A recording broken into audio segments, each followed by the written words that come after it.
Hola, mi nombre es Daniela Rivera y voy a exponer mis prácticas en EpiGen con CITEP, Laboratorio Internacional, enfocadas en el proyecto de comparación del estrés oxidativo inducido en células humanas por material particulado respecto a un biomodelo de síndrome metabólico. En los últimos años, la contaminación ambiental se ha vuelto una amenaza para la salud de los humanos. La Organización Mundial de la Salud estima que la contaminación del aire causa alrededor de 4.2 millones de muertes anualmente debido a la continua exposición a material particulado. El material particulado se puede clasificar según su tamaño aerodinámico. Las partículas gruesas o PM10 tienen un diámetro aerodinámico menor a 10 micrómetros, pero mayor a 2.5 micrómetros. Las partículas finas o PM2.5 tienen un tamaño menor a 2.5 micrómetros.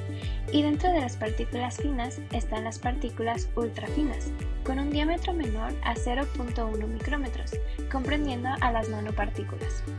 Debido a su pequeño tamaño, el PM2.5 inhalado puede penetrar hacia el tracto respiratorio, donde es absorbido por los alvéolos y pasando así al sistema circulatorio.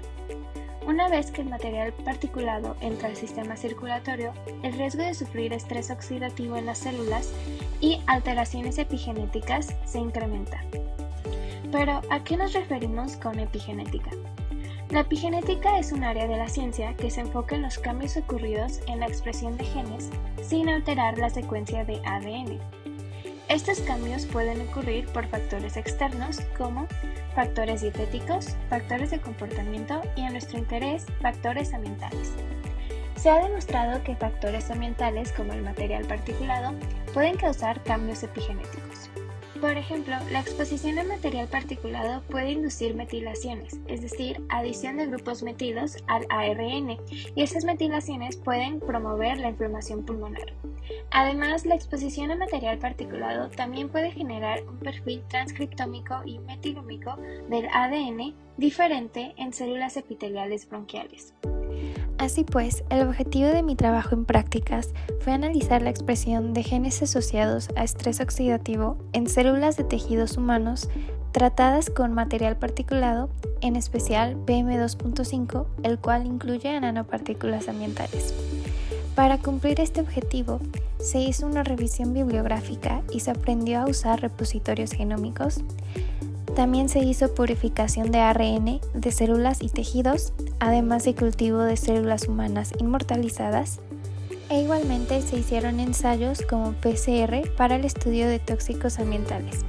Como parte de las actividades realizadas, los sábados tuvimos reuniones en línea llamadas Journal Club, donde discutimos artículos recientemente publicados en el área de epigenética. Además, los jueves tuvimos seminarios de epigenética donde hablamos acerca de conceptos fundamentales para entender este tema. Por otra parte, en verano realicé el curso de programación en R con el fin de aprender a hacer gráficos útiles como el Volcano Plot que realicé para observar genes que están muy o poco expresados en tejidos de corazón de distintos rangos de edad de acuerdo a la base de datos GTX Portal. En cuanto a la asistencia al laboratorio, las actividades se dividieron en 3 áreas: cultivo celular, biología molecular y bioinformática. En el cuarto de cultivo aprendí a hacer cambio de medio y subcultivo celular. Este proceso consiste en una serie de pasos donde se remueve el medio previo, se lava con buffer fosfato salino, se añade tripsina y se añade nuevo medio, se centrifuga y se homogeneiza, y finalmente las células obtenidas se pasan a una nueva placa para hacer el conteo celular. Las líneas celulares que se trabajaron fueron la SNU387, aislada de un carcinoma hepatocelular, y la MCF10A, aislada de células epiteliales mamarias.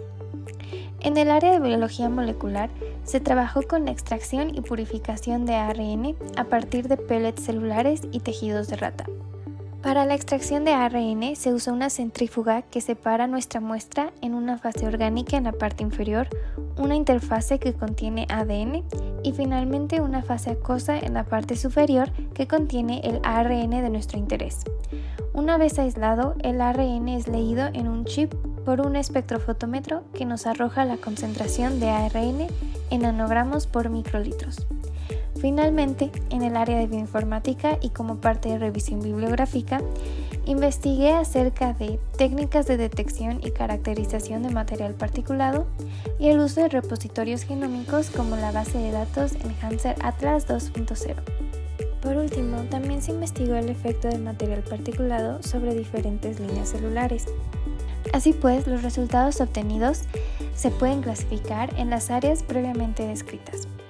En las siguientes imágenes se observa el mantenimiento de la línea celular MCF10A. En la primera imagen, la confluencia, es decir, el porcentaje del área del medio de cultivo cubierto por células adherentes, en la placa es aproximadamente del 70%. Además, se observa que el medio de cultivo estaba turbio y las células presentaban una morfología fusiforme. En la segunda foto se observa que la placa contaba con una confluencia del 80%, lista para hacer un subcultivo celular. En cuanto a la extracción de ARN, se usó el ensayo A260, basado en la máxima absorción a 260 nanómetros del ARN, usando la ley de Beer-Lambert, la cual predice un cambio lineal en la absorbancia con respecto a la concentración.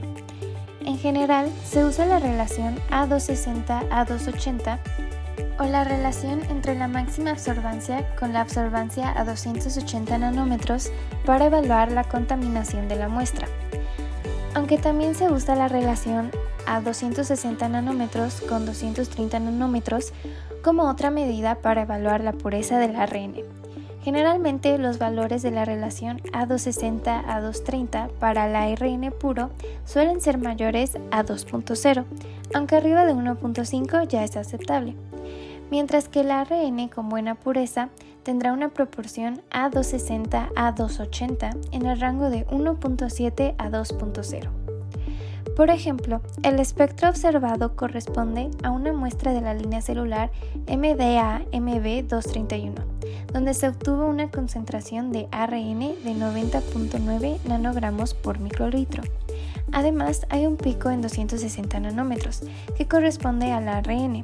En cuanto a la pureza, se obtuvo un valor A260-A280 de 1.71 y un valor de A260-A230 de 1.9, indicando un nivel de pureza aceptable. Por otra parte, este espectro corresponde a una muestra de tejido de rata, de la cual se extrajo ARN del hipocampo del cerebro. En este caso, se obtuvo una concentración de ARN de 379.4 nanogramos por microlitros y se observa un pico en 260 nanómetros. Asimismo, los valores de A260-A280 y A260-A230 indican pureza aceptable.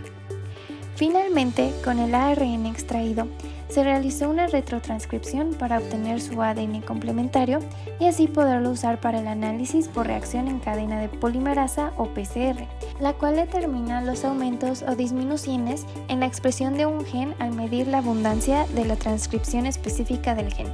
En cuanto a la revisión bibliográfica, con las bases de datos aprendí a organizar genes según los potenciadores de estos genes en las líneas celulares y tejidos que trabajé en cultivo.